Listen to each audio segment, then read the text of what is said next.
Olá!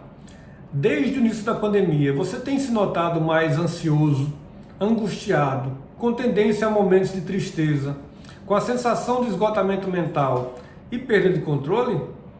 Essas têm sido queixas comuns nos consultórios médicos desde que tudo começou. Eu sou o Dr. José Quênio, sou médico psiquiatra do CRAS da Universidade Federal da Paraíba. Seja muito bem-vindo ao nosso canal.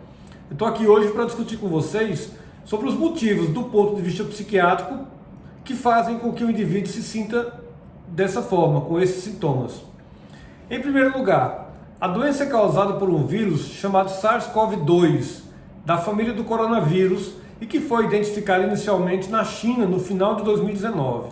Então é uma doença muito nova, da qual nós não dispomos de todas as informações. É uma doença que vem sendo pesquisada intensamente pelos médicos, pelos cientistas da área, e apesar de já termos evoluído bastante, falta muito a se aprender sobre o vírus. Isso faz com que a nossa mente se questione a respeito da possível evolução, quando tudo vai acabar. E o famoso e se? E se eu me contaminar? E se alguém próximo se contaminar? E se eu pegar e transmitir para alguém próximo na família? Esses têm sido questionamentos que eu tenho ouvido muito frequentemente no consultório. Então, como é que ficam as emoções diante de tantas incertezas? A nossa mente, ela não funciona bem diante daquilo que não temos controle. Então precisamos de segurança para funcionarmos bem, e não existe segurança e nem previsão de quando essa segurança vai voltar. É uma pandemia ainda em evolução, muita coisa já se avançou, mas falta muito ainda para crescermos e até que consigamos imunizar todo mundo, né? O vírus, ele tem vários mecanismos que fazem com que as emoções sejam afetadas. O primeiro deles é pela ação direta do vírus.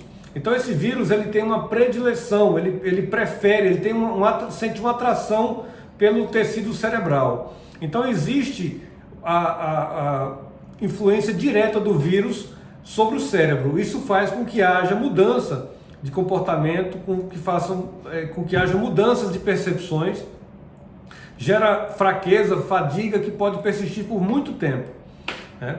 Além disso, diante da pandemia houve uma quebra na rotina. As pessoas tinham hora para acordar, tinham hora de trabalho, tinham hora para encerrar o trabalho e hora para voltar para casa e dormir.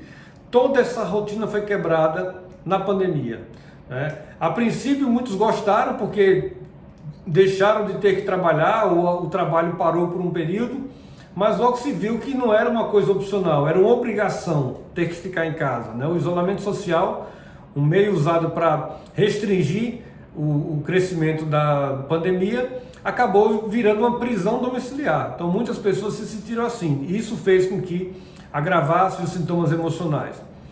Também gerando maior isolamento social. O isolamento social, que já é um sintoma muito comum na depressão, por exemplo, passou a ser obrigatório. Além disso, a cobrança no trabalho, né? As pessoas tiveram que se adaptar à nova rotina de trabalho, ou seja, os professores que antes davam aulas presenciais e tinham toda uma metodologia, de uma hora para outra tiveram que adaptar essa tecnologia ou esse meio didático para que a informação fosse transmitida para alunos de todas as idades, né, de todas as classes etárias, muitos alunos sem condição também de acessar as aulas. Então esses professores, por exemplo, tiveram que se adaptar muito rapidamente sem o devido treinamento. Isso também gerou muita ansiedade, também gerou muita cobrança e mexeu com o emocional, resultando também em desemprego. Muitas pessoas que não se adaptaram se tornaram desempregados. Muitos postos de emprego também foram fechados, né? Principalmente os postos que geravam muita aglomeração, o setor de festas, de eventos, né? Foram muito abalados, muito impactados com toda essa pandemia. Então o desemprego gera problemas financeiros. Então a dificuldade financeira em manter a casa, em manter o alimento das pessoas, também gerou muita insegurança, gerou muita ansiedade e quadros depressivos. Sem falar no medo da infecção. As pessoas que tinham que sair de casa para trabalhar tinham muito medo de, por exemplo, pegar ônibus, né? Pegar lotações, andar em meio a outras pessoas, porque havia insegurança. Nem todo mundo se cuida, nem todo mundo usa máscara. Então houve um medo muito intenso de se contaminar e, como eu falei anteriormente, de levar esse vírus para casa. E por último, e não menos importante, a sensação do luto, né? Muitas pessoas se foram, muitas famílias foram abaladas, né, com a perda de entes queridos, e o luto foi um grande marcador de quadros depressivos e ansiosos, tá? A gente tem observado que o fato de perder alguém, além de ser muito impactante, ainda gerou o medo de também se contaminar e de também morrer, ou de outras pessoas da família também morrerem. Então isso foi um marco importante. Mas diante de tudo isso, o que pode ser feito para contornar, nem que seja parcialmente, tudo isso que aconteceu? Em primeiro lugar, é interessante manter uma nova rotina. A rotina foi abalada, mas diante do possível, tentar estabelecer uma rotina mais próxima do possível, né, da rotina anterior, com hora para acordar, com hora para trabalhar. Importante determinar que horas vai encerrar o expediente de trabalho, mesmo em home office. Não dá para trabalhar, porque está em casa, trabalhar a qualquer hora, né, inclusive à noite e finais de semana. É importante criar uma agenda diária de atividades e dentro dessa agenda incluir atividades físicas, nem que seja em casa, né, atividades relaxantes, como por exemplo meditação, tá? Assistir um bom filme, ler um bom livro, né, nos momentos fora do horário de trabalho. As pessoas que estão trabalhando em home office têm que tentar manter os mesmos horários que mantinha antes e evitar trabalhar, como eu já falei anteriormente, né, à noite e nos fins de semana. E as pessoas que estão sem trabalho, eu tenho recomendado que elas busquem usar esse tempo para programar o seu retorno à vida profissional. Então procurar alguma qualificação que possa ser feito de casa ou com o menor grau de exposição possível, né? Fazer projetos, tentar estudar o que deve ser feito para que esse projeto seja alcançado. Então, tendo esse tipo de rotina, a pandemia ela tende a ser menos danosa.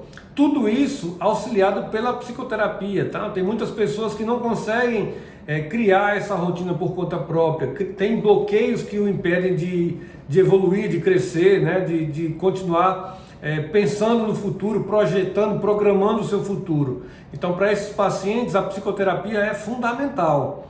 E, em último caso, o uso de medicação. Muitos pacientes, mesmo com a terapia, precisam usar medicamentos para reduzir crises de ansiedade, crises de pânico, até mesmo para tratar a depressão. Depressão é uma doença que tira das pessoas a expectativa de um futuro, né? Se você não tem uma expectativa de futuro, você não vai projetar, não vai programar o seu futuro.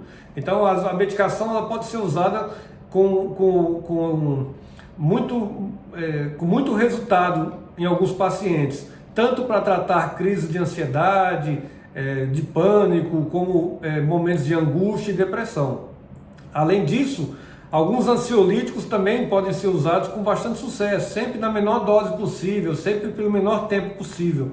Tá? Mas todos esses são meios que podem ser usados para tentar driblar com a máxima eficácia esse momento tão difícil, né? E nunca perder a expectativa de vida, né? O futuro existe e ele deve ser trabalhado mesmo em épocas de pandemia, mesmo com toda a limitação de tempo, de espaço e de movimentação. A expectativa de futuro deve ser trabalhada.